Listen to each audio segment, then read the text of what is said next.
মামলা দায়ের করেছেন। এটি মামলাযোগ্য কোনো অপরাধ ছিল না।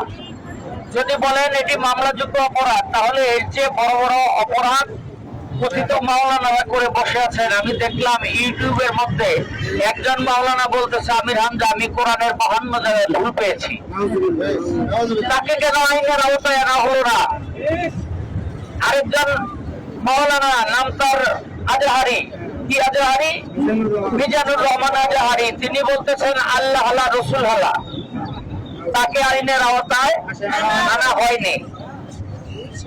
এত বড় বড় অপরাধ করার পরেও আইনের আওতায় আনা হলো না, অথচ ছোট্ট একটি কথার জন্য তাকে আজকে আইনের আওতায় নিয়ে আসা হয়েছে, যেগুলো যে অপরাধ ধর্তব্য নয়।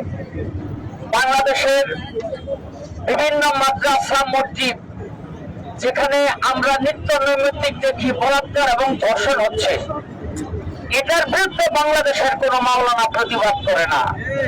আমি বলবো এরা কথিত মাওলানা, এর একটা চক্র, যারা ইহুদি খ্রিস্টানদের দালাল।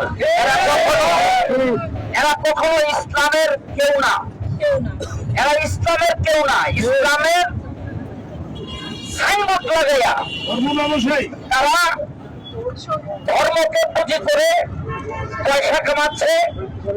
তো আমি মনে করি এই আবুল সরকারের গ্রেপ্তারের মাধ্যমে তারা একটা জানান দিল, একটা অপশক্তি জানান দিল যে আবুল সরকার প্রথম বা শেষ না। এরপরে এরে দিয়ে শুরু হলো সারা বাংলাদেশের বাউল গানকে ধ্বংস করে দেওয়া হবে। সারা বাংলাদেশের মাজার, বাংলাদেশের মাজার, দরবার, সুফিবাদ, এদেরকে ধ্বংস করে দেওয়া হবে। এই হলো তাদের উদ্দেশ্য, যেটা আমি মনে করি। আমি কখনো কোনো প্রতিবাদ সভায় এইভাবে কোনোদিন আসি নাই। আজকে আমি